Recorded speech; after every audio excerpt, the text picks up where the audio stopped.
안녕하십니까. 행복한 아침 이재용입니다. 안녕하세요. 정예인입니다. 오늘은 4월 13일 목요일이고요. 역사 속에 오늘은 어떤 일이 있었는지 오늘의 역사가 준비되어 있고요. 오늘의 요리도 있습니다. 요즘 멍게가 제철이라고 그러는데 네. 멍게 가지고 아주 멋진 요리 만들어 보겠습니다. 네, 오늘도 기대됩니다. 그럼 가장 먼저 오늘 날씨부터 전해드릴게요. 박소연 기상캐스터 안녕하세요. 네, 상암동에 나와 있는 박소연입니다. 올봄 최악의 황사가 찾아왔습니다. 미세먼지가 하늘을 뒤덮어서 시야가 답답한데요. 호흡기 질환자나 노약자는 외출을 자제하시는 게 좋겠고요. 외출하실 때는 미세먼지용 마스크를 꼭 착용하셔야겠습니다. 네, 벌써부터 목 아프다는 분들 좀 많아졌더라고요. 오늘 날씨 어떤지 이어서 전해주시죠. 네, 오늘 아침까지는 꽃샘추위가 이어집니다. 전국이 5도 안팎으로 쌀쌀한데요. 낮부터는 기온이 오르면서 다시 봄 기운을 되찾겠습니다. 그만큼 일교차가 크게 벌어지니까요. 옷차림 유의해 주셔야겠습니다. 현재 전국에 미세먼지 경보가 발효 중인 가운데 환사 위기경보 주의 단계도 내려졌습니다. 어제보다는 농도가 옅어지기는 하겠지만 오늘도 전국의 미세먼지 농도 매우 나쁨 수준이 예상됩니다. 이 먼지는 내일 오후부터 차츰 해소되겠습니다. 대기의 건조함도 더 심각해지고 있습니다. 동해안과 대구에는 건조경보가, 서울 등 내륙 곳곳으로는 건조주의보가 발효 중인데요. 강원 영동으로는 바람도 강하게 불어서 불씨 관리 철저히 해주셔야겠습니다. 이 시각 현재 기온 살펴보겠습니다. 서울은 5.8도, 대전은 3.8도, 대구는 6.5도 가리키고 있습니다. 오늘 한낮에는 서울 20도, 광주 24도, 부산은 20도가 예상됩니다.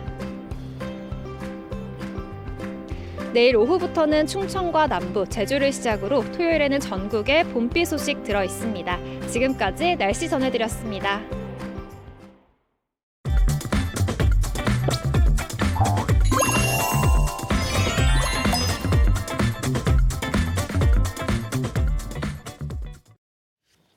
네, 화제 이슈를 발빠르게 전해드리는 모닝 브리핑 순서입니다. 장윤미 변호사와 함께합니다. 어서 오세요. 네, 안녕하세요. 안녕하세요. 네, 첫 번째 이슈부터 전해주시죠. 네, 첫 번째 이슈 마약 광고입니다. 마약이 일상에 침투하고 있다고 해도 과언이 아닌데요. 실제로 어제 오전 한 SNS에 마약 관련 키워드를 입력하니까 1시간에 무려 25건의 광고글을 검색할 수가 있었습니다.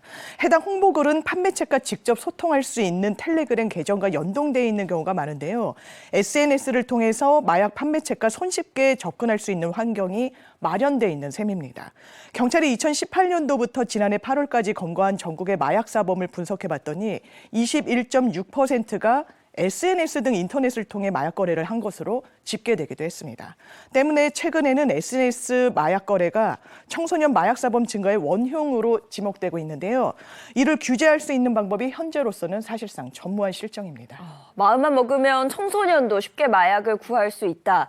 이런 환경이 만들어진 게 정말 충격적인데요. 근데 더 놀랐던 건 마약 광고를 했는데 처벌이나 규제를 할 수 없다. 이거 더 강력하게 해야 되는 거 아닐까요? 그러니까요. 더 강력하게 해야 되는데 사실상 손을 놓을 수밖에 없는 실정인 것도 사실입니다. 마약 사범들을 처벌하기 위해서는 실제로 투약을 했는지, 어떻게 판매를 했는지 증거를 수집해야 되는데요. 사실상 이 통로로 기능하고 있는 SNS가 해외 기업이 운영하고 있습니다. 그렇기 때문에 서버도 외국에 있고 국내 정부의 사법 당국에 또 손길이 미치지 못하는 현실적 한계가 있습니다. 다만 지금 식품의약품안전처에서는요. 마약이나 의약품과 관련된 불법 판매, 알선, 광고 게시물에 대해서는 끊임없이 스크린을 해서 방송통신심의위원회에 신속히 삭제, 차단 요청을 하고 있긴 합니다. 반복 위반 사례의 경우에는 수사를 의뢰하는 데까지 미치기도 하는데요. 사실 이 정도가 한국 정부가 할 수 있는 최선이라고 봐도 무방합니다. 이마저도 얼마나 빨리 처리 혹은 삭제될지 여부는 이 해외에 서버를 둔 기업의 내부 결정에 따라 달라지기 때문에요. 사실상 정부의 강제력이 미치기가 어려운 부분이 있고요. 또 문제는 이 최근 추세를 보면 삭제를 하더라도 워낙에 많은 광고글들이 올라오다 보니까 좀 공권력의 한계가 좀 여실히 드러나고 있습니다. 아니 마약 관련해서는 어느 순간에 그냥 독버섯처럼 확 자란 것 같아요. 네. 지금 10대, 20대 마약 사범 얘기까지 나오는 거 보면 이거 그대로 방치해서는 안 되겠습니다. 보다 적극적으로 대응하고 대책이 마련돼야 되겠다 이런 생각이 드는 부분입니다. 다음 이슈 전해주시죠. 네, 다음 이슈 AI 긴급 전화입니다.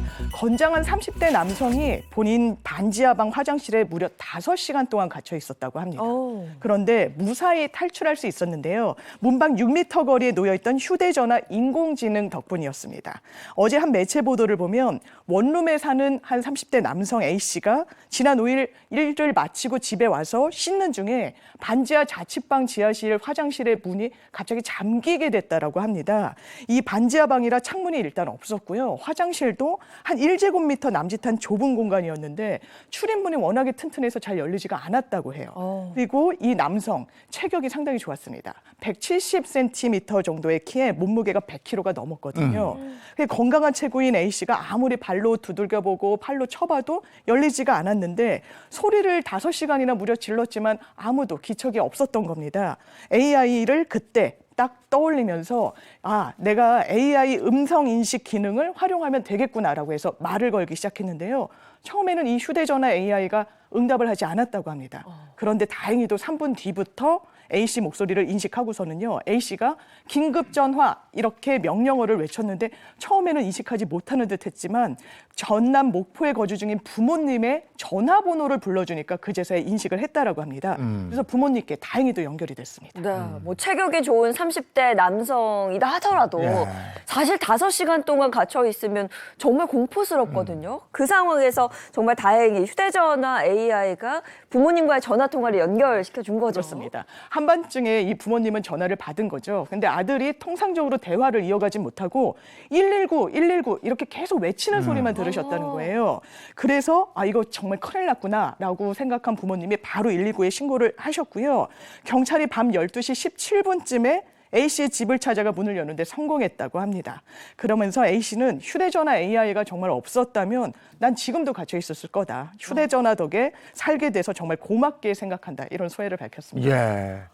이거 외에도 최근에 AI 덕분에 생명을 구한 사건이 또 있었다면서요? 그렇습니다. 지난 6일 구미시에 있었던 일인데요. 70대 노인분이 새벽 5시쯤 자택에서 안면마비 증세가 나타난 겁니다. 이거 내 건강에 적신호가 켜졌구나. 바로 위급 상황임을 감지했다라고 하고요. 집에 설치한 인공지능 스피커에 살려줘 이렇게 도움을 요청했다고 합니다. 이걸 들은 인공지능 스피커가요.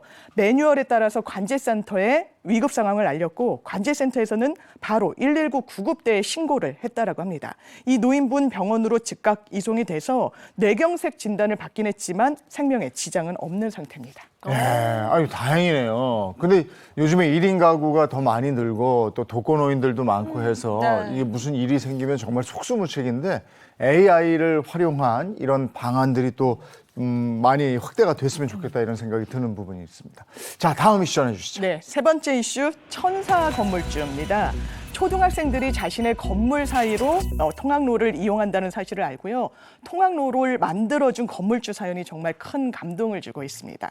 사연의 주인공은 전북 전주시 인후초등학교 앞에 상가 건물을 소유한 박주현, 김주현 씨 부부인데요. 이 부부는 10년 전에 원래 주차장이던 공간에 건물을 세우려고 이 땅을 샀다고 합니다. 그리고서는 건물 건설을 위해서 주변에 쇠파이프를 박았다고 하는데요. 그런데 하루에만 한 수백 명의 아이들이 이 쇠파이프 아래로 기어다닌다는 사실을 알게 됐다고 합니다. 네. 왜 그랬냐? 이 땅이 인근의 대단지 아파트와 초등학교를 사이에 위치해 있어서 아이들이 통학로로 이용해왔던 곳이었기 때문이었습니다. 그래서 이 건물주는 여기를 막아서 상가 건물을 세워버리면 아이들은 어떻게 통로를 이용하나 이런 고민에 빠졌다고 하고요. 결국 상가 건물을 세우면서 건물의 통로를 뚫어서 아이들을 위한 길을 내줬습니다. 와, 아이들을 생각하는 이 부부의 정말 따뜻한 마음이 느껴지는데요. 사실 뭐 지금 이렇게 소식을 전해드립니다만 건물주로서 이 부부가 이런 선택을 하기까지는 정말 쉽지 않았다고 합니다. 그렇죠. 왜냐하면 이 공간이 적지가 않습니다. 99제곱미터 정도 된다라고 하니까요. 사실 이 공간을 메워서 세를 줬으면 한 다달이 100만 원 정도를 받을 수 있는 정도라고 합니다. 하지만 이 부부 고민 끝에 아이들의 등굣길이 안전해지는 길을 택했다고 하는데요. 이 길 덕분에 동네 아이들은 차가 지나다니는 이면도로로 돌아가지 않고 바로 학교로 직진해서 갈 수 있게 됐다고 하고요. 통로 앞뒤로 인후초등학교 가는 길, 아파트 가는 길 이런 표말도 붙어 있는데 이것도 건물주 부부가 직접 만들어 달았다고 합니다. 아, 저 부부 참 고맙네요. 네. 그리고 아이들이 다니면서 그 주변에서 더 많이 뭘 살 거예요. 건물 한 100채는 사십시오. 네. 아이고, 고마운 또 기사가 있었네요. 장유미 변호사 고맙습니다. 네. 고맙습니다.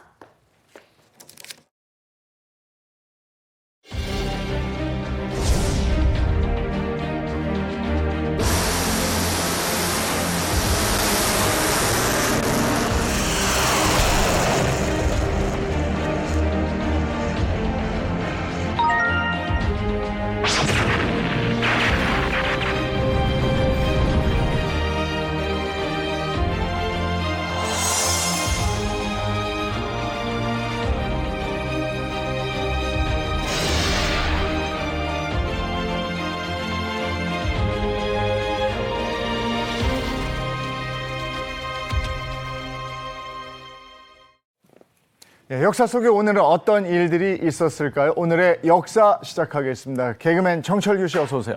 네, 안녕하세요. 개그맨 정청기입니다. 반갑습니다. 예, 오늘도 우리를 역사 속으로 이끌어줄 역사학자 이익주 교수와 함께합니다. 이익주 교수님 어서 오세요. 네, 안녕하세요. 오늘도 재밌는 역사 이야기를 함께할 역사학자 이익주입니다. 예, 오늘 이발을 아주 산뜻하게 하셨습니다. 봄맞이 해야죠. 예. 그걸 또 탈출하셨네요. 자, 오늘은 언제로 돌아갑니까? 1919년 4월 11일로 갑니다. 어떤 일이 있었습니까? 네, 1919년 4월 11일은 대한민국 임시정부가 수립된 날입니다. 대한민국이 이날 시작이 되는 건데요.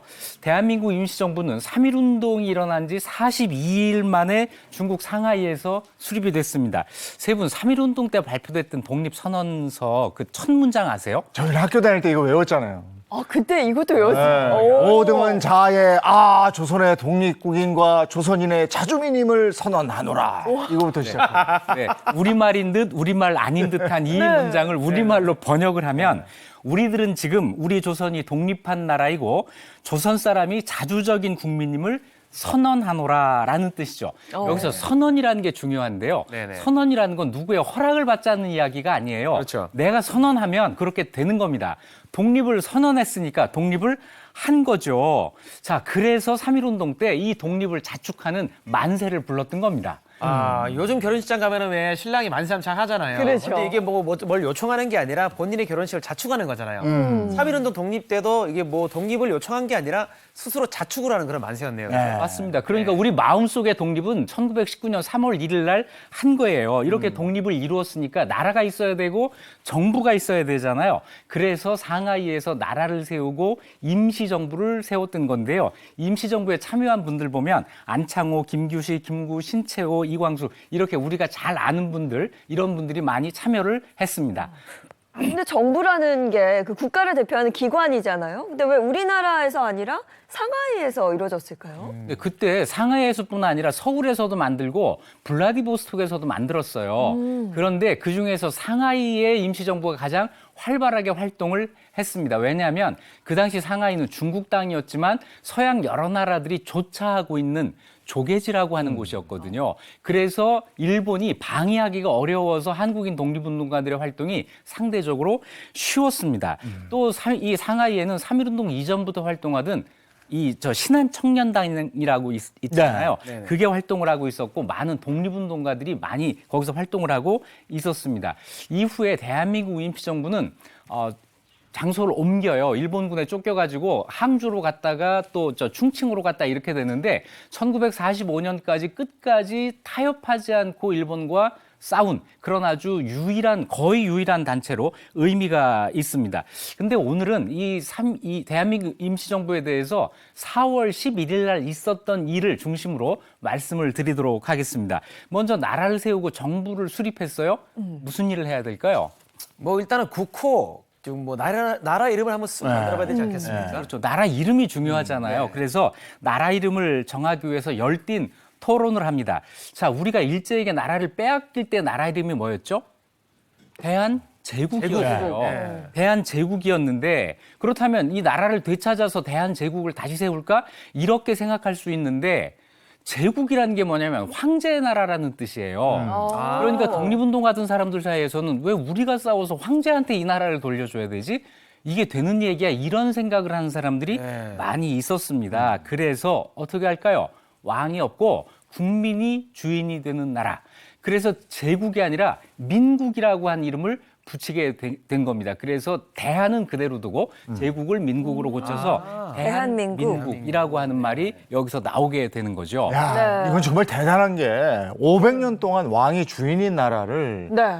하루 만에 다 모여서 대한민국으로 정하면서 국민이 주인인 나라로 바꾼 거잖아요. 그렇죠. 정말 대단해요. 그 29명의 독립투사분들 정말 대단한 분들이에요. 그러니까요. 근데 또 사람들은 어떻게 보면 왕이 통치하는 게 당연했을 텐데 언제부터 그 개념을 알았을까? 그것도 좀 궁금한데요. 네, 왕이 없고 국민이 주인인 나라를 공화국이라고 하는데요. 이 공화국의 모델을 미국에서 발견을 합니다. 1882년에 미국과 수교를 하고 1883년에 보빙사라는 이름으로 민영이, 홍영식, 서광범, 유길준 이런 사람들이 갓쓰고 도포 있고 미국 같은 이야기 한번 한 적이 있잖아요. 네. 그때 미국에 가서 여기에는 왕이 없고 대통령이 있구나라는 사실을 알게 됩니다.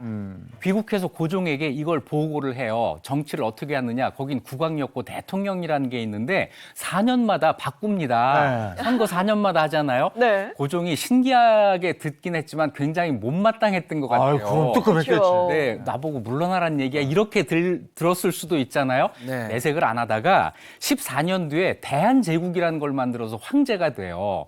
공화국으로 가는 길하고 정반대 길로 가가지고 황제권을 강화하겠다 이러고 나선 거예요. 그러다가 나라를 빼앗겼으니 국민들 사이에서는 이거 황제 책임 아니야? 이런 이야기가 많이 나올 수밖에 없었겠죠. 그러니 이 나라를 되찾았을 때 대한제국으로 다시 못 돌리겠다. 대한민국으로 가야 된다. 이제는 국민이 주인이 되어야 한다. 이런 생각을 한 거예요. 자, 이래서 나라 이름은 대한민국으로 정했습니다. 그 다음에는 뭘 해야 될까요? 그러면 이제 나라 이름 정했으니까 이제 헌법 한번 법이 있어야 되지 않겠습니까? 그렇죠. 나라에 그죠? 그렇죠. 네. 나라니까 법을 만들어야 되잖아요. 헌법을 정하는데요. 4월 10일 밤 10시부터 밤샘 심의를 합니다. 그래서 헌법을 정해요. 이 헌법의 이름이 대한민국 임시헌장이라고 하는 거예요. 자, 여기 보면 선포문, 헌장, 선서문, 정강 네 부분으로 구성이 되어 있는데 이 가운데 헌장 10개조가 헌법의 실제 내용이 됩니다. 그 제1조가 뭐냐면요. 대한민국은 민주공화제로 함. 이렇게 돼 있어요. 여기서 민주공화국 대한민국이 탄생을 한 겁니다. 우리 1948년에 제정된 재헌헌법 제1조가 대한민국은 민주공화국이다. 이렇게 돼 있고 요즘 우리 헌법 이게 1987년에 개정이 된 건데 지금 헌법의 제1조 제1항도 대한민국은 민주공화국이다. 예요. 그 출발이 이 대한민국 임시헌장 제1조였던 거죠. 우리가 민주주의 얘기할 때 프랑스 혁명 얘기를 하는데 프랑스의 이 혁명도 100년 걸렸잖아요. 근데 우리는 단 하루 만에 민주공화국을 이뤄냈네요. 네, 그렇습니다. 논의는 하룻밤을 했지만은 사실은 독립운동가들 사이에서 앞으로 우리가 나라를 세울 때 어떤 나라를 세울 것인가 하는 이런 고민이 그전부터 많이 있었던 거예요. 그 민주공화국의 틀 안에서 논의를 계속해 왔던 거죠. 자, 이 임시헌장의 1조는 그렇고요. 3조에서는 국민의 평등권, 4조는 국민의 자유권, 5조는 국민의 참정권에서 국민의 기본권을 보장하는 내용이 돼 있고요. 여기 이제 3조하고 5조가 좀 중요한데요. 한번 읽어봐 주시겠습니까? 네. 제3조. 대한민국의 인민은 남녀, 귀천 및 빈부의 계급이 없고 일체 평등임. 제5조. 대한민국의 인민으로 국민 자격이 있는 사람은 선거권 및 피선거권이 있음. 이렇게 돼요. 여기서 3조는요. 우리가 1000년 이상 신분제 아래에서 살았잖아요. 높은 신분, 낮은 신분 이 차별이 있었는데 신분제가 갑오개혁 때 폐지된 이후 신분이나 빈부 차이에 따른 차별 이거 전부 없는 나라를 만들겠다.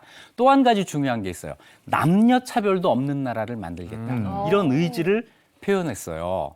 이 남녀 차별을 없애자고 하는 이야기는요. 3.1운동 때 만세를 부를 때 남녀의 구별이 없었거든요. 모두가 나와서 만세를 불렀으니 이 사람들이 앞으로 세울 이 나라의 주인이다. 차별이 없어야 된다라고 하는 생각을 담은 거죠.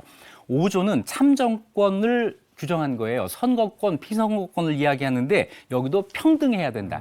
다시 얘기해서 여성의 참정권이 당연한 걸로 여기 들어가 있는 겁니다. 여성이 투표하는 이 여성 참정권이요. 이거 그렇게 오래되지 않았습니다. 세계 최초로 인정한 나라는 정말 뜻밖의 나라인데 뉴질랜드였어요. 뉴질랜드가 1893년에 여성 참정권을 보장했고 하지만 다른 나라들은 우리 생각보다 굉장히 늦어요. 민주주의가 아주 일찍 발전했다는 미국이 1920년이고요. 영국이 1928년, 일본 1945년, 프랑스 1946년이었습니다. 그렇군요. 우리는 비록 나라를 잃어서 실제로 뭐 투표할 일은 없었지만 근데 여성의 투표권을 인정했다는 게 1919년 세계 어느 나라보다도 좀 앞서갔네요. 그렇죠. 세계에서 두 번째라고도 할 수 있어요. 네. 1948년 해방된 다음에 5월 10일 날 재헌의회 선거를 할 때 이게 첫 번째 선거였잖아요. 이때 여성의 참정권을 인정하느냐는 이런 얘기는 나오지도 않습니다. 이미 임시 헌장에서 여성의 참정권이 보장이 돼 있었던 거예요. 그래서 1919년 4월 11일 대한민국 임시 헌장은 그냥 선언적인 의미만 갖는 게 아니라 실제로 그 효력을 발생시켰다고 볼 수가 있는 거죠. 현재 우리나라 헌법 제 전문에는 3.1운동으로 건립된 대한민국 임시정부의 법통을 계승한다. 이렇게 되어 있습니다. 자, 해마다 4월 11일 대한민국 임시정부의 역사적 의미를 생각하는 날이 되었으면 좋겠습니다. 대한민국 임시정부는 그 어려운 환경 속에서도 참 앞서갔네요. 네. 네, 알겠습니다. 오늘의 역사, 다음 역사로 가봅니다. 1912년 4월 14일로 갔습니다. 이때는 어떤 얘기가 있습니까? 네, 1912년 4월 14일 전 세계 많은 사람들을 충격에 빠뜨린 세계 최대의 해난 참사가 발생한 날입니다. 바로 초호화 여객선 타이타닉호가 침몰한 날입니다. 이 타이타닉호 승객 1,316명, 승무원 908명을 태우고 4월 10일 영국을 떠나서 미국 뉴욕으로 항해 중이었는데요. 이게 첫 항해였어요. 4월 14일 밤 11시 40분에 빙산과 충돌을 해서 3시간 만에 북대서양 깊은 바다 밑으로 가라앉았습니다. 이 사고로 무려 1,513명이 목숨을 잃었습니다. 야, 타이타닉호는 그 당시만 해도 지구상에서 가장 크고 호화로운 배였기 때문에 저렇게 침몰하리라고는 아무도 생각하지 못했을 텐데 그만큼 충격도 컸겠어요. 네, 맞습니다. 그 당시에 세계 최대 초호화 여객선이었어요. 길이가 무려 269m. 그리고 높이가 20층 건물 높이였습니다. 네. 증기기관 하나가 3층 건물 크기였는데요. 크기만이 아니라 당시에 첨단 기술이 총동원돼 있었어요. 네. 바닥, 이중 바닥으로 돼 있고 16개의 방수, 물이 들어오지 않는 격실이 있었고 어느 정도 수위가 되면 자동으로 문이 닫히게 되어 있는 이런 설계까지 다 돼 있었습니다. 절대 가라앉지 않는 배, 그래서 일명 불침선이라고 불리기도 했습니다. 아니 저렇게 최첨단 시설을 갖춘 그런 최대 그런 불침선이라 불리는 배가 그 정도면 사실 빙산이 있다는 거 예측이 됐어야 될 텐데 어떻게 하다 부딪혀가 침몰하게 됐을까요? 그렇죠. 그게 참 수수께끼예요. 아마 너무 최첨단을 믿고 방심한 게 아닌가 생각이 되는데 항해하는 동안에 빙산을 조심하라는 무전을 5차례나 받아요. 침몰 직전에도 6번째 무전을 받습니다. 그런데 이걸 무시했어요. 이 11시에 경고가 접수됐는데 40분 후에 빙산과 충돌을 하거든요. 선박의 앞쪽, 오른쪽이 빙산과 충돌을 하면서 타격을 받고 구멍이 거기 뚫립니다. 이제 막 바닷물이 들어온 거죠. 근데 이 충격을 아래층에 있는 3등선 선실에서는 느꼈는데 1층, 고층에 있는 1등선에서는 느끼지를 못했다는 거예요. 그래서 사람들이 이 설마 하는 이런 생각을 많이 했던 거죠. 이 배가 설마 침몰할까 이런 생각을 했다는 거예요. 우수한 성능을 믿고 대비하지 않았다 이건데 마침 승객들을 모집하는 그런 광고도 보면은 신도 2배는 침몰시킬 수 없다. 이렇게 쓰여 있었다는 거예요. 너무 자만했네. 그러니까 이거 어떻게 이렇게 확정 지을 수가 없는 건데 신도 이 배는 침몰시킬 수 없다. 그러니까요. 광고를 좀 과하게 했습니다. 그런 최첨단 호화 시설을 갖춘 배도 근데 이런 빙하 앞에서는 뭐 정말 맥없이 그냥 쓰러졌던 거죠. 그렇죠. 선체 앞머리가 빙산과 부딪히면서 거기 물이 들어오기 시작하고 아래부터 침몰하기 시작했어요. 그런데 이렇게 되면은 그냥 그대로 기운 게 아니라 그 하중 때문에 배가 끊어지게 됩니다. 그래서 두 동강이 나서 두 동강이 나중에 보니까 60m 거리로 서로 떨어져 있게 돼요. 그리고 침몰하는데 한 2시간 40분 정도의 시간이 걸립니다. 다시 얘기해서 2시간 40분의 시간 여유가 있었던 거예요. 그런데 효과적으로 대피하지를 못했던 거죠. 비상용 구명보트도 있었습니다. 그런데 1,200명만 사용할 수 있는 구명보트가 있었다고 해요. 그래서 승무원 합쳐서 2,224명의 승선자 중에서 711명만 구명보트로 구조가 되고 나머지 1,513명이 바다 밑으로 가라앉게 된 거죠. 네. 근데 이렇게 급박한 상황 속에서도 선장과 선박 설계자는 끝까지 배에 남아 있어서 또 다른 감동을 줬잖아요. 네, 맞습니다. 이 사고는요, 나중에 영화로 만들어져서 아주 유명해지지만 그 당시에 실제로 많은 감동이 있었던 그런 사고였습니다. 먼저 선장 에드워드 존 스미스 그리고 선박을 설계한 토마스 앤드류스 두 사람은 끝까지 배에 남아서 배와 운명을 같이 했습니다. 이 스미스 선장 원래 1911년에 은퇴할 예정이었는데요. 네. 회사에서 이 배 한 번만 더 운행해 달라고 해가지고 부탁을 받고 마지막 운행에 나섰다가 순직을 한 거예요. 그리고 어린이와 여성들을 우선 구명보트에 싣자 그래가지고 여성 승객의 경우 74%, 어린이의 52%는 살아남았고 남자 승객은 20%만 구조가 됐습니다. 네, 그럼 영화에서처럼 이제 어린이와 여성을 먼저 우선적으로 구조한다는 그런 원칙이 지켜진 거네요. 네, 맞습니다. 여성과 어린이가 많이 그 구조가 됐는데 층수로 보면은 3층보다는 1층 쪽의 승객들이 더 많이 구조가 됐어요. 자, 그런데 여기에서 이제 아주 그 미담으로 남는 사람들에게 감동을 준 사례들이 있습니다. 그 당시 미국의 최고 부자라고 불리던 존 제이콥 에스터라고 하는 사람, 아내를 데리고 와가지고 아내를 보트에 태워요. 그리고 자기는 거기에 타지 않고 배로 돌아가서 배에서 죽습니다. 어린이 그 여성 먼저라고 한 원칙을 스스로 지킨 거죠. 또 가장 여유롭게 죽음을 맞이한 사람이 한 사람이 있습니다. 역시 미국의 대부호 벤자민 구겐하임이라는 사람인데요. 최후의 순간이 다가오니까 구명보트로 왔는데 자기 자리를 한 여성에게 양보를 합니다. 양보를 하고 자기는 선실로 돌아가서 턱시도로 갈아입고 신사답게 죽겠다 이렇게 선언을 해요. 영화에 이게 묘사가 돼 있어요. 영화 그대로 브랜디 잔을 들고 시가를 문 채 세상을 떠났다고. 정말 저기 힘든데. 그러니까요. 그리고 저는 영화 볼 때 또 굉장히 인상 깊었던 장면이 그 연주하는 악단. 맞아. 맞아요. 끝까지 그냥 연주하고 연주를 있더라고. 이어가면서 배와 함께 침몰하는. 근데 이게 또 실화였다고 하던데요? 네, 이거 실화입니다. 그 당시에 윌리스 하틀리가 지휘하던 악단 8명이 있었는데요. 기울어져가는 갑판에서 생애 마지막 연주를 계속했어요. 거의 배가 수직이 돼가지고 연주를 못할 때까지 연주를 하는데 이게 공황에 빠진 승객들을 안정시키려고 그런 거죠. 이후에 타이타닉호가 발견되었을 때 거기에서 바이올린 하나가 발견이 됐는데 경매에 붙여집니다. 얼마가 나오냐면 15억 4,800만 원에 낙찰이 됩니다.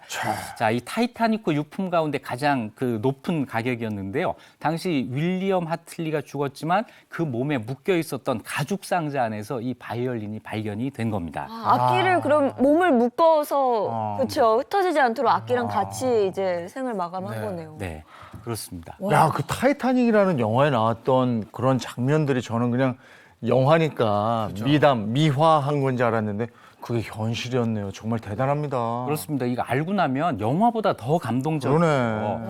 그리고 이 전설 속에만 남아있던 타이타닉호는 사고 73년이 지난 1985년 9월 1일 날 세상의 모습을 드러냅니다. 그 해양 탐험가 밥 발라드 박사가 이걸 발견을 하는데요. 선체가 두동강난 상태에서 발견이 돼요. 그런데 밥 발라드 박사는 이걸 인양하려고 발견한 게 아니라 선체를 발견해서 해저에 보존하기 위해서 이 작업을 한 겁니다. 나중에 밥 발라드 박사가 이 선체에다가 글을 새겨 넣었는데 하나는 사망자들을 추모하는 글이었고 또 하나는 뭐였냐면 앞으로 누가 탐사를 하더라도 선체를 훼손시키지 손상시키지 말라라고 하는 부탁의 글이었어요.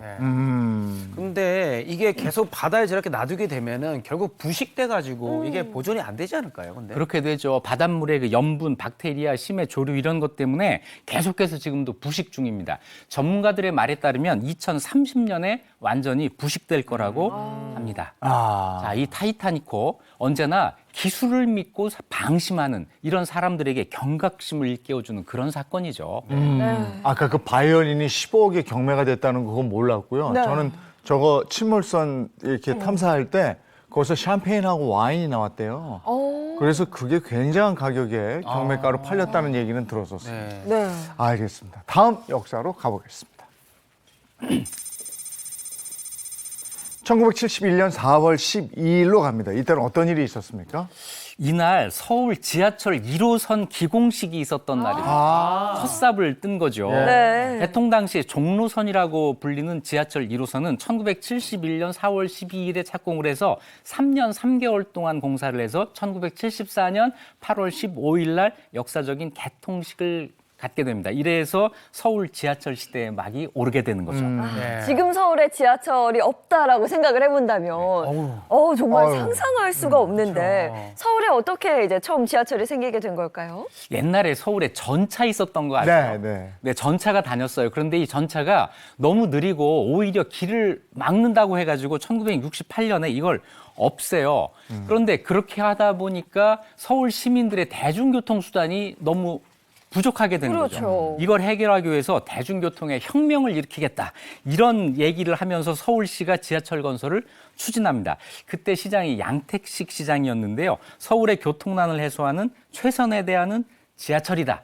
이 양택식 시장, 불도저 시장, 두더지 시장 이렇게 불렸어요. 공사를 많이 했고 네. 땅을 파는 땅을 공사도 팠으니까. 이때 이렇게 했잖아요. 그래서 총 공사비가 330억 원이 들어가지고 네. 3년 동안 공사를 하게 됩니다. 1호선 개통을 해가지고 한국은 일본, 중국에 이어서 아시아에서 세 번째로 지하철을 갖는 나라가 됩니다. 저 당시 1호선이 생겼으면 지금처럼 이렇게 길지는 않았을 것 같은데 혹시 어디서 어디 정도까지였을까요? 네, 서울역에서 청량리역까지인데요. 9개역이 있습니다. 이 9개역 수다맨 부탁해요. 서울에서요? 네.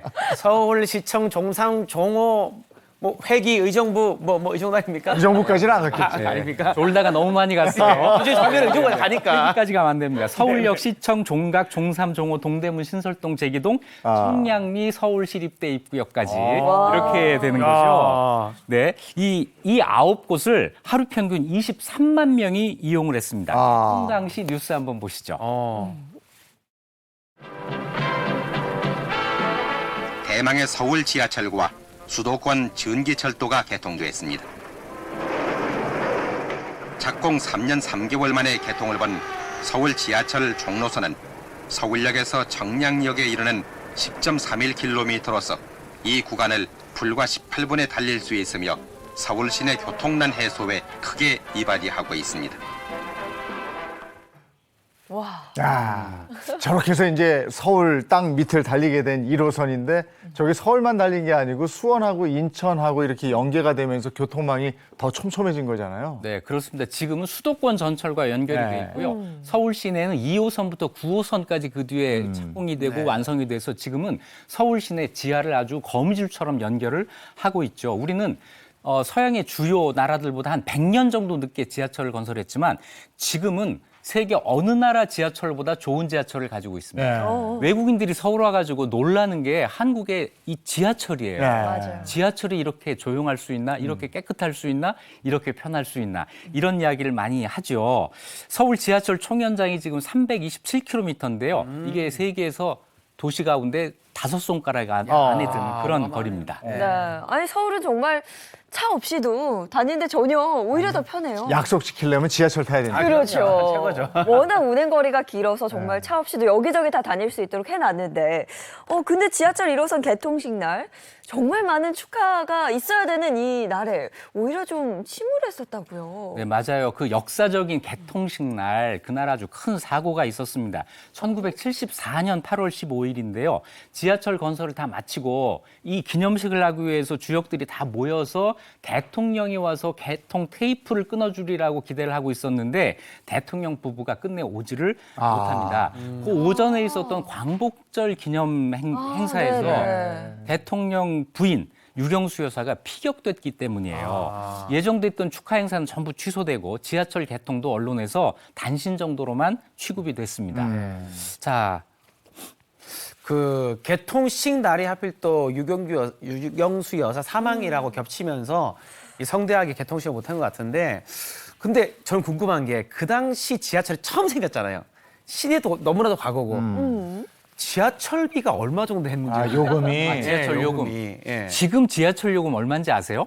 띡 하고 다니니까. 그러니까요. 저도 카드를 눌러서. 네. 제가 알려드릴게요. 지금 1구간 1,250원입니다. 네. 당시는 지금의 4분의 1도 안 되는 1구간 30원이었어요. 이 승차권 제도도 많은 변화를 겪는데요. 네. 그때는 이 종이표였어요. 네. 이거 에드몬슨 승차권이라고 하는데 이렇게 손으로 이렇게 개찰을 해주는 검표하는 이거 기억나세요? 네, 검표? 네, 네. 이거를 썼습니다. 그러다가 1986년에 마그네틱 승차권이 도입되고 자동 발권기가 설치돼서 목적지별로 발권을 하는 게 가능해집니다. 지금 사용하고 있는 교통카드는 1999년에 도입이 됐고요. 마그네틱 종이 승차권은 2009년에 전면 폐지가 됐는데 그동안 발매된 종이 승차권이 몇 장이냐면요. 무려 152억 매입니다. 세계 인구수만큼 되는데. 와, 대단하네. 152억 매가 발권이 됐습니다. 넘겠네. 그리고 우리가 지하철역이 촘촘하잖아요. 네. 그 역 이름은 어떻게 정해지는 거예요? 그게 궁금해요. 역 이름 대개는 그 역이 위치한 지역의 지명 이런 걸 따라 짓는 네. 건데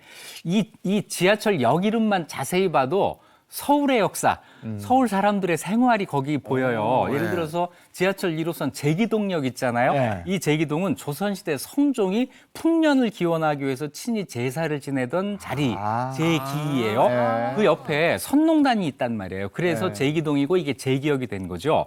2호선 약수역은요. 그 옆에 버티고개에서 위장병의 특효인 약수터가 있어서 그게 약수역이 된 겁니다. 약수역이 약수터가 있어서 뜻이 약수역이 있네요. 되고 예. 이름의 유래를 찾아보는 것도 정말 재밌네요. 그 후에 이제 지하철은 끊임없이 발전을 거듭하면서 지금은 정말 서울 시민들에게 없어서는 안 될 최고의 교통수단이 됐잖아요. 네, 1호선 개통 당시 서울 교통량의 4.1%를 담당했습니다. 지금은 50% 이상이 지하철이 담당해요. 네. 서울 시민이 가장 많이 이용하는 교통수단이 됩니다. 이것 말고도 부산, 대구, 광주, 인천, 대전, 광역시에도 지하철이 있으면서 전국적인 국민의 발로 거듭이 납니다. 또 지하철 주변에는 상권이 형성되잖아요. 네. 상권, 문화공간 만들어지고 역세권이라는 말도 이래서 맞아요. 만들어요. 역세권 유명하잖아요. 네, 예. 그 역세권은 슬리퍼 신고 가면 슬세권이 슬세권. 어머나. 네. 그래서 그 지역의 중심지로 부상을 하게 되죠. 앞으로 지하철이 얼마나 더 발전할지 기대해 보겠습니다. 네, 알겠습니다. 다음 역사로 가겠습니다. 1996년 4월 12일로 갑니다. 이날은 어떤 일이 있었습니까? 1996년 4월 12일은 한국인 최초의 메이저리거 미국 프로야구죠. 박찬호 선수가 첫 선발승을 따낸 날입니다. 네, 코리안 특급이라고 불리는 네. 박찬호 선수. 미국 프로야구 무대에서 아시아 선수로서는 최다승 124승을 거두고요.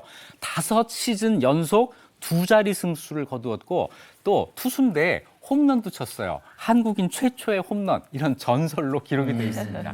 박찬호 선수 이때 인기 정말 대단했죠. 정말 코리아 대단했죠. 특급하면서 대한민국이 들썩이던 때 아니었습니까? 제가 그때 경남 창원에 학교를 다니고 있었는데 네. 아침에 등교하면 선생님이 인사 전에 어제 우리의 자랑스러운 선수 박찬호 코리안 턱급 박찬호 선수가 위대한 1승을 따냈다. 뭐 이러면서 얘기하고 그랬었거든요. 이러기도 하고 막 전부 보면 CF에도 많이 나오고. 맞아요. 연예인들이 그때 당시 막 박찬호 씨 성대모사도 정말 많이 했거든요. 암 박찬호 이러면서. 네, 근데 어떻게 하다가 처음 이렇게 메이저리그에 가게 됐는지 궁금합니다. 예. 혹시 박찬호 선수하고 엘리자베스 여왕의 공통점을 아세요? 공통점이 있어요? 수익 네. 점수 정도 아닐까요? 둘 다 공주 출신입니다. 어머나, 어머나 이런 아재 개그를. 박찬호 선수 충남 공주 출신이에요. 네, 여기서 이제 한양대학교 갔는데 이때 광속구로 아주 이름을 날립니다. 시속 157km에서 160km 정도 나오는데 이거 지금 미국 프로야구에서도 통하는 광속구예요. 이래서 아주 프로야구 관계자들 깜짝 놀라게 합니다. 그런데 스카우트는 한국에서 하지 못하고 미국에서 와서 가로채가요. LA 다저스가 거액을 들고 와가지고 박찬호 선수를 데리고 가는데요.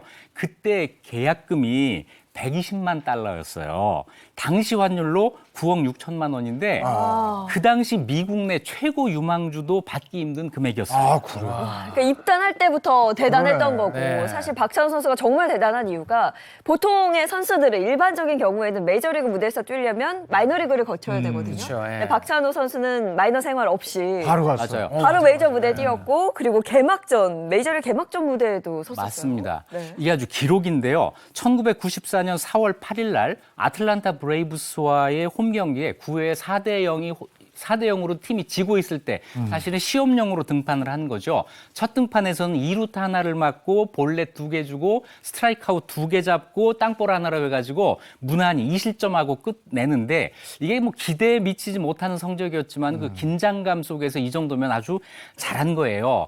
그런데 중요한 것은 이 출전으로 미국 프로야구 사상 17번째로 마이너리그를 거치지 않고 메이저리그 그라운드를 밟은 선수가 된 거죠. 야. 그때부터 박찬호 개막전에. 선수의 등번호가 61번이고 이게 끝까지 이어져요. 개막전에 바로 올라갔고 그런 광속구를 던졌어도 메이저리그 그 관중들과 그쵸, 낯선 부각감이. 곳에서 던지는 게 만만치가 않았을 텐데 네. 저 선수의 깡도 참 대단했구나 이런 생각이 들고 역사적인 첫 승은 그럼 언제 올린 거예요? 네, 그 한 2년 동안은 역시 마이너리그에 가지고 찬밥을 먹게 돼요. 이제 그러는데 2년 뒤에 1996년 4월 6일 날 시카고 컵스전에 출전을 합니다. 선발 투수가 갑자기 부상을 당해서 예정에 없이 출전을 했는데 2회 등판에서 4이닝 동안 무실점 7탈삼진 아주 훌륭한 투구를 해요. 그래서 팀을 승리로 이끕니다. 이게 첫 승리이긴 한데 요건 구원승이었어요. 선발승이라는 게 따로 있는데 그건 뭐냐면 선발 투수로 출전해서 5회 이상을 승리로 이끌고 뒤에 또 역전이 되지 않아야 1승이 추가되는 굉장히 어려운 건데요. 그 선발승은 그 다음 게임이었어요. 4월 12일 날 플로리다 말린스와의 경기에서 5이닝 무실점 호투 해가지고 선발승을 따냅니다. 그때부터 이제 전성기까지 도달하는 거예요. 2001년까지 5시즌 연속 한 해 13승 이상을 거뒀고요. 텍사스 레인저스로 팀을 옮긴 다음에 2005년 6월 5일 날 메이저리그 개인 통산 100승을 달성하고 2010년 10월에는 피츠버그 파이리츠 소속으로 미국 진출 17년 만에 124승을 거두어서 아시아 선수 최다승 기록을 갈아치웁니다. 이렇게 한국의 박찬호 선수가 메이저리그에 여러 가지 기록을 남기게 됩니다. 대단해요. 그리고 진짜 그 얘기 들어보면 치즈만 먹고 영어 공부했다고 그래서 네. 동료들하고도 잘 어울렸다는 거잖아요. 맞아요. 예, 오늘도 이렇게 유익한 역사 이야기 들려주신 이익주 교수님 고맙습니다. 고맙습니다. 감사합니다.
네, 이번엔 이번의 사계 식탁 시간입니다. 이번 선생님 어서 오세요. 안녕하세요. 안녕하세요.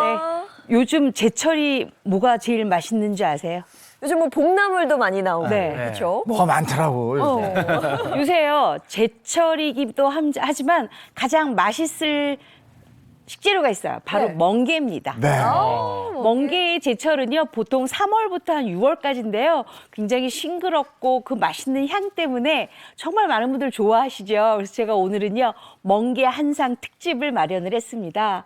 요거 하나 만들어 놓으시면 정말 밥도둑인데 일주일 동안 반찬 걱정 없어요. 바로 멍게 젓갈도 만들 거고요. 와. 우리가 멍게 비빔밥 하면은 정말 대표적이잖아요. 네. 멍게 비빔밥에다가 아주 찰떡궁합의 국물 요리가 있습니다. 바로 달걀탕까지 같이 해서 오늘 선보여드리도록 하겠습니다. 와, 기대됩니다. 아, 제가 또 평소에 다이어트에 관심이 많은데 네. 이 멍게가 지방이 거의 없다 그래요. 그래가지고 이 해삼하고 해파리하고 멍게 이 세 개가 3대 저칼로리 수산물로 아, 꼽힌대요. 그래요? 그래요? 야, 오늘 이거 제대로 한번 배워가지고 맞습니다. 다이어트에도 도전을 네. 또 한번 네. 해봐야 되겠네요. 그래서 멍게 비빔밥은 정말 배부르게 먹어도 괜찮다고 어. 합니다. 네. 너무 많이 잡수시면 적당하게 밥을 적당하게 넣고 드시는 네네. 게 좋습니다. 예. 일단 멍게를 보시면은요, 이 멍게는 이렇게 보세요. 오. 도돌도돌하죠. 아. 이 원추형의 돌기가 많이 있어서 바다의 파인애플이라고 별칭이 있기도 합니다. 그래서 이 멍게는 우리가 보통 이쪽을 딱 딴 다음에 안쪽에서 속살을 빼놓고 그 다음에 이제 깨끗이 손질을 하는데요. 멍게 손질할 때 가장 주의하실 점들이 있습니다. 제가 좀 차근차근 알려드릴게요. 네. 일단 멍게를 이렇게 손질을 하려고 딱 이렇게 꺼내놨어요. 네. 꺼내놓고 나면 멍게가 이렇게 돼 있죠. 그렇죠? 이렇게 돼 있는데 이 안쪽에 보면 이렇게 갯벌들이 있어요. 그렇죠? 검은 흙 갯벌들이. 요거가 약간 쓴맛이 나니까 요거를 다 뜯어내고 흐르는 물에 딱 한 번만 헹궈 주시면 돼요. 한 번만 헹구는 거예요? 네, 왜냐하면 너무 많이 헹궈지면 멍게 향이 없어지니까. 맞아, 그렇겠다. 멍게 향이 좀 있어야지 우리가 맛있잖아요. 그래서 딱 그렇게만 준비를 하시면 되고요. 우리가 이 멍게는요, 너무 많이 물에다가 닿잖아요. 그럼 멍게가 약간 늘어지면서 맛이 없어요.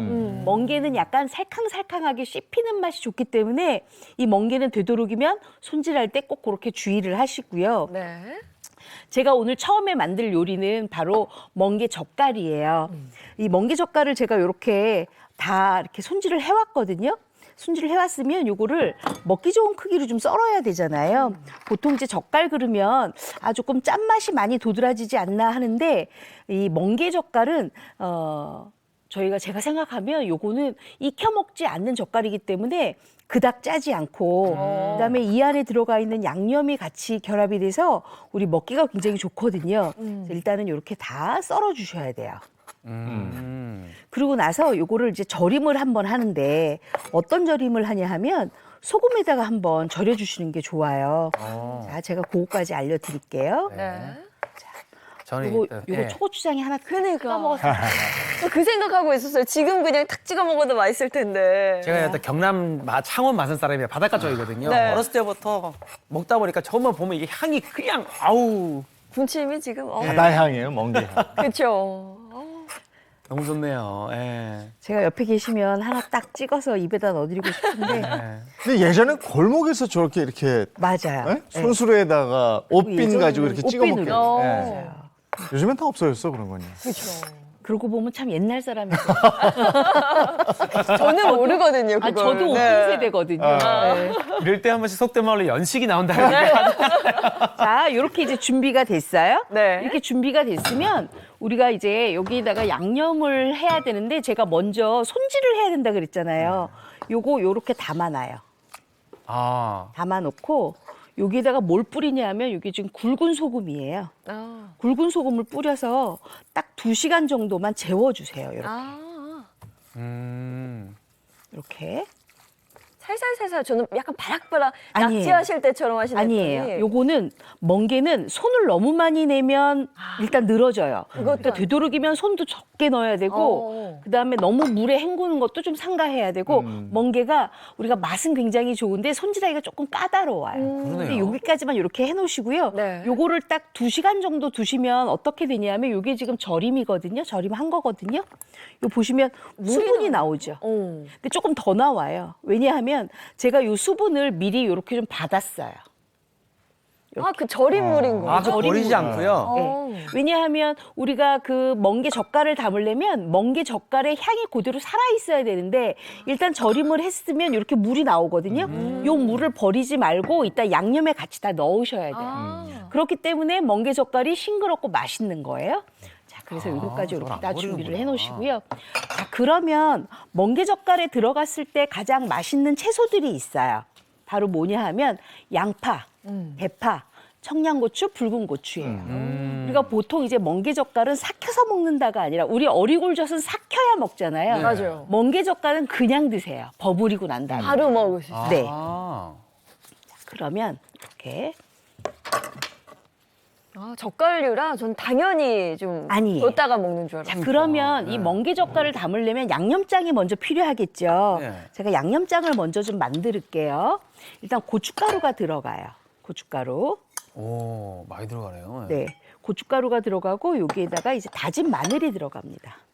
고춧가루는 고운 고춧가루 쓰시나요? 아, 요거 그냥 중간 고춧가루 중간으로. 쓰면 돼요. 너무 고운 고춧가루를 쓰면은 멍게에 수분이 좀 있잖아요. 수분을 자꾸 빼거든요. 그럼 멍게가 나중에 싱거워져요. 젓갈이면 싱거워지면 나중에 위에 뭐가 생기죠? 골마지가 생기죠. 맞아요. 그럼 못 먹고 버려야 되잖아요. 그러니까 약간 굵은 고춧가루, 조금 매운 거 쓰셔도 괜찮은데 저는 그냥 일반 평범한 거 썼어요. 네. 그다음에 여기다가 멸치 액젓을 좀 넣으세요.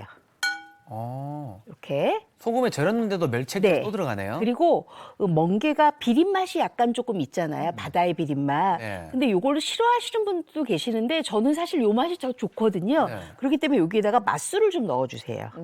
맛술을. 그리고 여기에다가 설탕을 넣는 게 아니라 물엿을 넣어요. 또는 올리고당 넣으셔도 괜찮아요. 왜냐하면 설탕을 넣게 되면 이 멍게의 습성이 수분을 자꾸 안에서 빼기 때문에 삼투압 때문에 물이 많이 생겨요. 그렇기 때문에 여기다가 다른 거 안 넣고 딱 요거만 넣어요. 그리고 왜 소금을 안 넣냐 하면 제가 아까 미리 이렇게 재웠잖아요. 네. 절임했잖아요.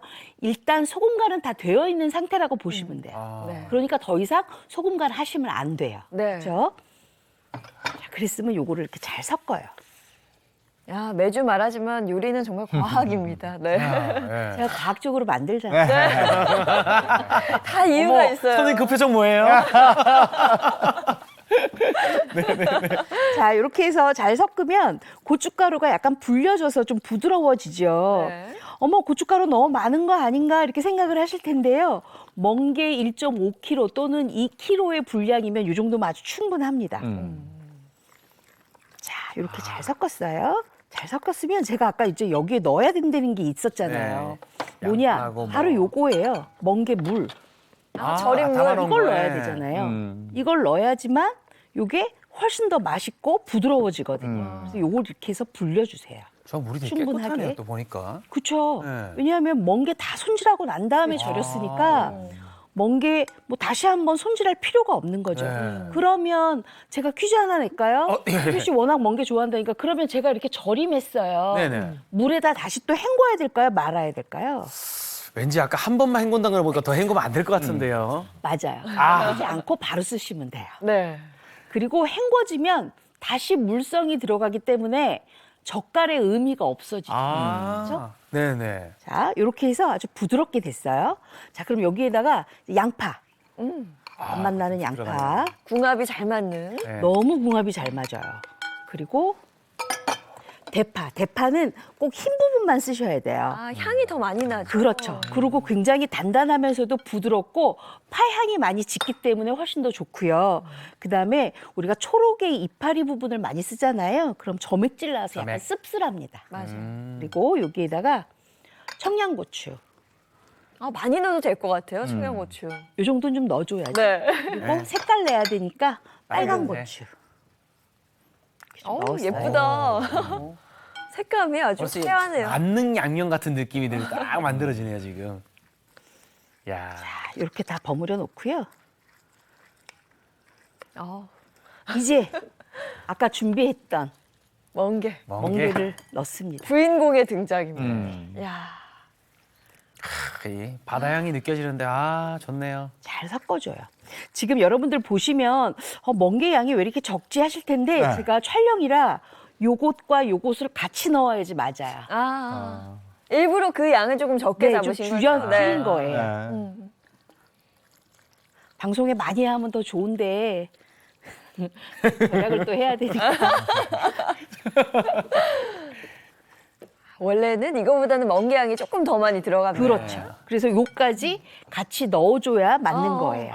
그 양까지. 네, 근데 네. 요거는 지금 제가 절인 지 얼마 안 돼서 지금 넣으면 안 되고 네. 조금 있다가 1시간 있다가 방송 네. 끝나고 제가 넣을 거예요. 그러면 멍게 양이 딱 맞는데 요렇게 되면 어떤 맛이 나냐 하면 여러분들 아마 궁금하실 거예요. 아, 너무 궁금해요. 요게 제가 어제 담은 거예요. 일부러 오늘 갖고 나오려고 어제 미리 담았거든요. 네. 요거를 한번 열어볼게요. 아, 그러면 이게 하루 정도는 숙성해야 좀 워낙은 이렇게 담아서 이런 병에다 담아서 바로 냉장고에 넣고 바로 잡수셔도 됩니다. 근데 이제 간배임이 조금 필요하죠. 네. 그러려면은 1시간이나 2시간 정도 있다가 좀 두시는 게 좋은데 아무래도 요걸 바로 잡수시면 아린 맛이 조금 있을 거예요. 왜냐하면 양파의 아린 맛도 있고 그렇기 때문에 이렇게 일부러 간배임 하라고 한 하루 정도 먼저 만들어 놨어요. 네. 그리고 또 한 가지는 이 멍게 젓갈은요 오래 두고 잡수시면 안 돼요. 왜냐하면 생물이기 때문에 네. 그래서 꼭 이렇게 탁탁 떠서. 떠서 일주일 안에 다 드셔야 돼요. 네. 자, 저는 그 멍게에 보면 아까 돌기 있었죠. 네. 저는 약간 돌기를 같이 넣으면 훨씬 더 좋아서 저는 넣거든요. 여러분들도 만약에 그거 괜찮으시면 돌기 있잖아요. 이렇게 오독오독 씹어 먹는 네. 거. 그거 그냥 같이 넣으셔도 괜찮아요. 그리고 저는 요 멍게를 싸 먹으려면 아무래도 요새 좀 이 명이철이더라고요. 네. 그 명이를 같이 제가 드리니까 명이 그래서 네. 같이 싸 잡수시면 돼요. 명이 그 뭐죠? 그게 담는 게 장아찌 아니라 아니고, 네. 그냥 요새 명이철이라 이게 야들야들 해가지고요. 쌈으로도 아주 좋아요. 네. 정말 맛있겠네요. 자, 이렇게 해서 야. 네. 하나씩 한번 이거 잡숴보세요. 한번 더 갔다 오겠습니다. 네. 예. 네. 아유, 감사합니다. 아유, 감사합니다. 요거 먼저 한번 잡숴 보시죠. 아, 이게 명이라고. 이게 또 장아찌 안 담그는 명이는 처음 그러니까 이 봤네요. 명이 잎에 또 네. 이게 싸서 먹는 게 이게 또 맛있을 것 같아요. 야, 야, 이거 진짜 멍게 오돌토돌한 거하고 저는 같이 한번 먹어보도록. 예. 와, 이거 살짝 지금 양념 받는데 매콤하네요. 저 역시 매콤하죠. 향이 기가 막히네요. 저 너무 맛있지 않아요? 멍게 향이 그대로 살아 있어요. 바다 향이 살아 있으면서 또 명게를 잘 못 드시는 분들도 이 젓갈은 맛있게 드실 수 있을 것 그렇죠. 같아요. 너무 맛있게 잡수실 네. 수 있죠. 신선한 맛이네.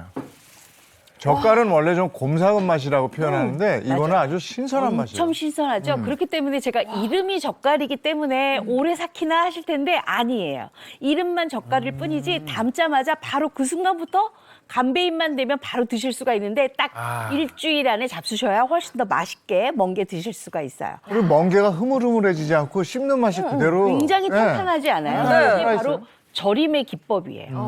그러니까 절임을 아주 잘하고 절임에서 나온 물을 이용해서 양념을 했기 때문에 이렇게 맛있는 거예요. 자, 그러면 이렇게 지금 잡수실 때 저는 네네. 뭘 하느냐? 시장하시죠. 네. 우리 멍게 하면 비빔밥이 으뜸이잖아요. 멍게 그렇죠. 비빔밥 한번 알려드릴게요. 와. 일단 멍게 비빔밥은 요 멍게 아까 제가 다 손질했잖아요. 이 손질한 멍게를 먹기 좋은 크기로 이렇게만 썰어만 주시면 돼요. 그래서 썰어서 요거 딱 준비를 해주시고요. 그 다음에는 요 안에 들어가는 채소가 필요해요. 바로 양파하고 오이하고 노란색 파프리카하고 색깔 무순만 제가 준비했어요. 네. 네. 자, 그러면 제가 여기서 일단 예인 씨한테 퀴즈 한번 낼까요? 맞추고 맞추셔야 싶어요. 돼요. 네. 네. 제가 요렇게 채소를 준비했는데 네. 뭐 좀 특색이 있지 않으세요? 특색이요? 이거 퀴즈입니까 지금? 오이와 파프리카, 양파, 무순만 있어요. 어떤 특색이 있을까요? 비빔밥에 들어가는 채소 재료로는 좀 색다른 느낌이에요. 그래요? 색달라요? 이게 아닌 것 같습니다. 아니요. 삼각형이에요. 생각 잘해야 된다니까요. 맞췄어요. 왜냐하면 정말요? 우리가 보통 이제 멍게는 향으로 먹는 음식이잖아요. 네. 그러다 보니까 너무 센 채소, 미나리, 샐러리, 그다음에 그 쑥갓, 오. 그다음에 고수 이런 것들은 안 넣으셔야 됩니다. 오. 그래서 제가 오늘은 굉장히 단맛 나고 싱그러운 채소만 준비했어요. 양파, 오이, 파프리카, 그다음에 무순. 네. 자, 근데 양파가요, 요새 햇양파기 때문에 굉장히 약간 아린 맛이 날 수도 있잖아요. 아, 바로 벌써 아는 또 맛이야. 냄새를 맡았네요, 그죠? 그랬더니 요거는 찬물에 한번 헹궈서 네. 물기를 뺀 다음에 쓰시는 게 좋아요. 그렇게 해야지만 이 양파 안에 우리가 딱 먹었을 때 느껴지는 아린 맛을 뺄 수 있다고 하더라고요. 그래서 맞습니다. 물에 한번 흐르는 물에 헹궈는 게 더 좋을까요? 그렇죠. 흐르는 물에 한번 네. 헹궈주시고 이제는 양념장을 준비를 하셔야 돼요. 네. 자, 일단 양념장은 우리가 비비는 양념장은 좀 숙성이 필요해요. 고춧가루 좀 넣고요. 네. 이 고춧가루를 살짝 굴리기 위해서 요거 레몬즙하고 아. 초고추장은 생강즙이 들어가야 맛있거든요. 생강즙을 넣고요. 그다음에 고추장을 넣으세요.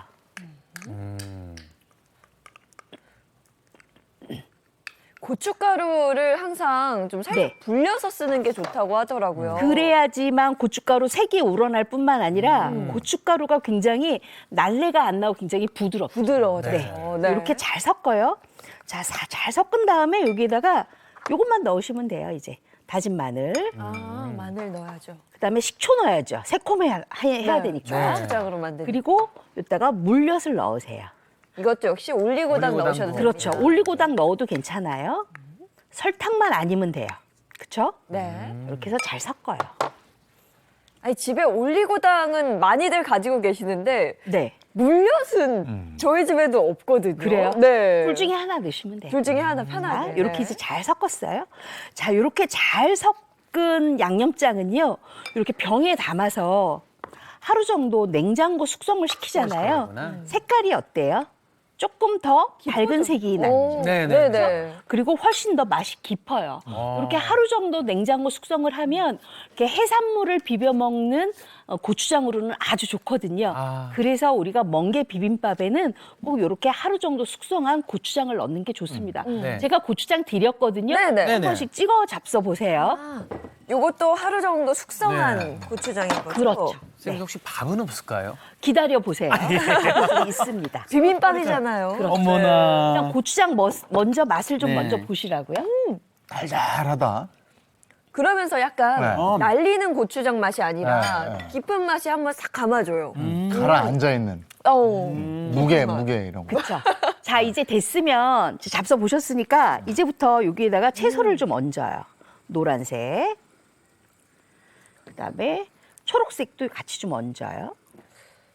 아 고추장도 맛있네요. 계속 찍어 먹게 되죠. 살짝 새콤한 맛도 있으면서 예, 맛있어요. 그리고 양파도 좀 얹어주세요. 양파는 너무 많이 넣지 마시고요. 살짝 양념이 됐다 싶을 정도로만 넣으시고요. 그다음에 무순도 넣어주세요. 아우 정말 신선함 그 자체네요. 아주 신선하죠. 네. 이렇게 잡수셔야 정말 멍게 비빔밥을 제철에 너무너무 잘 먹었다 하실 거예요. 이렇게 넣고 그다음에 이제 준비한 요거 멍게 네. 요거를 적당하게 넣어주세요. 이렇게. 지금 올라가는 멍게는 뭐 손질은 그대로 네. 하고 그렇죠. 소금에 이렇게 절이는 것만 빼고 그렇죠. 네, 그냥 네, 올리면 맞아요. 되죠. 이렇게. 그래서 만약에 손님 오는 날 요거 멍게 비빔밥 한다 그러면 다 손질해서 딱 요 상태로 냉장고에 넣었다가 상에 낼 때만 요렇게 하시면 돼요. 자, 그러면 이렇게 비빔밥 준비가 됐으면 네. 저희가 이 비빔밥과 찰떡인 국물이 있다고 말씀드렸잖아요. 달걀탕. 네, 그거를 제가 또 만들어 드릴 건데 네. 어떻게 만들어 드리냐 하면 바로 요거예요. 일단 보리새우 냄새가 좀 나지 않으세요? 아 이게 보리새우 냄새였구나. 아까 보리새우 스튜디오 냄새가 들어올 때 딱 나죠. 나더라고요. 보리새우를 조금 준비를 하세요. 어. 그리고 달걀을 풀어서 이렇게 알끈을 제거를 해서 이렇게까지 만들어 주세요. 네. 자, 그러고 난 다음에는 요거 보리새우를 살짝 볶아요. 살짝. 그래서 많이 볶아놔요. 많이 볶아서 이 쌀뜨물을 넣고 팔팔팔 끓여요. 네. 아셨죠? 네. 쌀뜨물 넣고 그래야 맛있어요. 제가 그 쌀뜨물 넣어야지만 달걀 국물이 훨씬 더 맛있거든요. 네. 자, 그랬으면 이제 간맞춤을 해야 되는데 어떻게 간맞춤을 하냐면 국간장과 진간장을 넣어서 간맞춤을 해주시고요. 간장, 진간장. 그다음에 여기에다가 맛술을 약간 넣으시면 훨씬 더 맛있어요. 그리고 국간장도 좀 넣어주세요. 자, 그랬으면 딱 이렇게 해주시면 돼요. 지금 이렇게 막 국물이 막 팔팔팔 보글보글. 끓고 있죠? 네. 여기에다가 젓가락을 길게 대고 줄알을 풀면서. 아, 네. 주라를. 아. 근데 절대로 휘젓지 말고 끓을 때까지 살짝 기다려요. 그래야 탁하지 않고 맛있어요. 아셨죠? 네. 우리가 왜 라면 같은 때 달걀 넣고 나서 막 휘휘 저으면 국물이 어때요? 탁해지잖아요. 네. 그러니까 탁해지지 않도록 이렇게만 준비하시고 여기에다가 뭘 넣느냐? 대파. 이렇게. 듬뿍 넣어주세요. 그럼 대파의 단맛과 향이 있어서 굉장히 좋거든요. 요거를 이제 여러분들이 잡수시면 되는데 싱그러운 멍게 비빔밥 한 상에다가 네. 요 달걀 국물 딱 해서 잡수시잖아요. 정말 완전한 국물이죠. 그렇죠? 야. 아니, 뭐 달걀 넣자마자 바로 저건 바로죠. 살짝만 익으면 바로 그럼 떠서. 요건 바로 익혀지니까요. 네. 이렇게 해서 맛있더라고요. 잡수시면 돼요. 자, 요거 가져가서 네네. 잡숴주세요. 국이나 이런 탕에 보리새우 들어가면 그렇게 맛있더라고요. 네. 그렇죠. 감칠맛이 보리새우 나요. 들어가면 감칠맛도 있고 네. 굉장히 좋으니까요. 예전에 국밥 해주셨을 네. 때도 보리새우 들어갔을 때 너무 맛있었고 오늘도 기대됩니다. 조심하세요. 네. 전 처음 멍게 비빔밥 먹었을 때 멍게 가지고 비빔밥을 해? 이 생각했었는데 요즘은 네. 일반적이게 됐더라고요. 많이들 드시고 워낙에 또 좋아하시는 분들 많아서 네. 그리고 그 멍게 비빔밥 위에는요 살짝 참기름, 그다음에 아. 깻가루 조금씩 뿌려주시면 훨씬 더 좋아요. 근데 저는 일부러 지금 참기름 안 뿌렸어요. 네. 자, 그렇게 해서 맛있게 잡숴 보세요. 참기름도 많이 뿌리면 멍게 향을 잡아먹을 맞아요. 것 같아요. 그렇죠. 살짝만. 야, 맛있겠다. 이게 정말 맛있겠네요. 멍게 향이 어쩜 이렇게 요즘이 제철이라 그러나?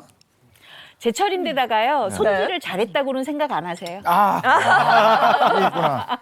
그렇죠. 사실 손질을 너무 잘하셔서 한번 제가 맛을 보겠습니다.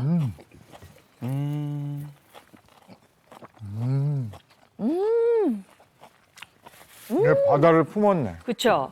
지금 안 그래도 약간 황사 때문에 공기가 좀 그렇잖아요. 네. 미세먼지 때문에 바닷가 앞에 있는 것 같아요. 아주 싱그러운. 이게 멍게 젓갈하고는 진짜 또 다른 매력인 게 네. 이 채소의 아삭아삭한 식감과 뭔가 싱그러움이 다 있죠. 멍게랑 확 어울리면서 뭔가 정말 맞아요. 푸른 여름바다를 느끼는 그런 느낌이에요. 맞아요. 와, 지금 정말 맛있네요. 3월부터 6월까지가 멍게가 아주 제철이거든요. 가장 맛있을 때고 그다음에 가장 살집이 도트러워서 여러분들이 어떤 메뉴를 하시건 가장 맛있게 멍게를 드실 수 있는 계절입니다.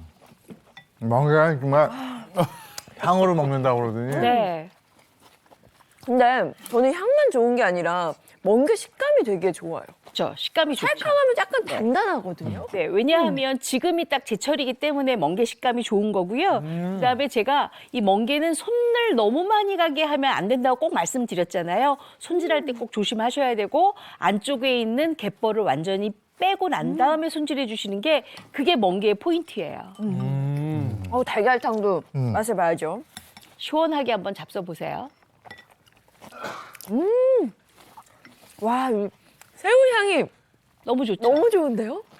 와, 네. 고소하면서도 보리새우 향이 많이 나네요 오늘따라. 예. 코에다 가까이 갈 때 네, 새우 향으로 한번 먹고 그렇죠. 이제 시원한 국물 맛으로 한번 먹고 제가 근데 너무 슬픈 걸 봤습니다. 레시피를 봐야 된다고 합니다. 레시피 보여주시죠. 기운 펄펄 나는 제철 멍게 한상. 오늘 알려드릴 메뉴는 멍게 젓갈과 멍게 비빔밥, 달걀탕입니다. 먼저 손질한 멍게는 물에 재빨리 헹구고 먹기 좋은 크기로 썰고요. 멍게에 굵은 소금을 뿌려서 2시간 정도 절입니다. 절임이 끝나면 절인 물은 따로 받고 멍게 속살만 남기고요. 멍게 절인 물에 고춧가루를 불리고 멸치 액젓, 다진 마늘, 맛술, 올리고당을 버무립니다. 양념장에 멍게 속살, 양파, 청양고추, 붉은 고추, 대파 흰 부분을 재빨리 버무려주면 멍게 젓갈 완성입니다. 이제 멍게 비빔밥도 만들어 볼까요? 손질한 멍게는 깨끗하게 씻어서 1cm 폭으로 썰고요. 볼에 고추장, 고춧가루, 마늘과 레몬즙, 생강즙, 올리고당, 식초를 넣어서 잘 섞습니다. 이제 그릇에 밥과 양파, 오이, 무순, 파프리카를 담고 멍게와 초장을 올리고요. 참기름과 깻가루를 뿌려주면 멍게 비빔밥 완성입니다. 멍게 비빔밥과 찰떡궁합, 달걀탕도 어렵지 않아요. 냄비에 보리새우를 볶다가 쌀뜨물을 붓고 푹 끓이고요. 국물에 진간장과 국간장, 맛술, 소금을 넣고 더 끓여주세요. 달걀은 알끌을 제거해 곱게 풀고 국물에 달걀 주라를 치고요. 그릇에 송송 썬 대파를 담고 달걀탕을 부어주면 완성입니다. 지금 먹으면 딱 좋은 제철 멍게 한 상 꼭 한번 만들어 보세요. 네, 멍게 젓갈, 멍게 비빔밥, 달걀탕까지 멍게 요리 특집으로 여러분과 함께. 멍게 요리 한 상 끝내줍니다. 그러면 아직 입안에 그게 다 지금 남아 계신 거예요? 그냥 바다를 먹었어요. 네, 다음 주에 뭐가 있습니까? 다음 주에는요, 아까 멍게 젓갈에 싸드셨던 명이나물 그 네. 향이 너무 좋죠. 네. 지금 명이가 한창 제철입니다. 다음 주에는 명이로 맛있는 반찬과 아주 저장식품까지 완벽하게 알려드리도록 하겠습니다. 야, 다음 주도 기대가 됩니다. 이번 주도 잘 먹었고 다음 네. 주도 잘 먹겠습니다. 네, 고맙습니다. 고맙습니다. 어제 미세먼지의 황사 정말 심하던데 오늘도 그렇다고요? 네, 오늘도 미세먼지 황사 굉장히 심합니다. 거기다가 일교차가 크게 벌어지면서 주변에 감기 걸리신 분들 굉장히 많거든요. 기관지 건강, 또 호흡기 건강 잘 챙기셔야겠습니다. 좋은 하루 보내시고요. 저희는 내일 아침 7시 30분에 돌아올게요. 행복한 아침, 행복한 하루 되십시오. 고맙습니다. 고맙습니다.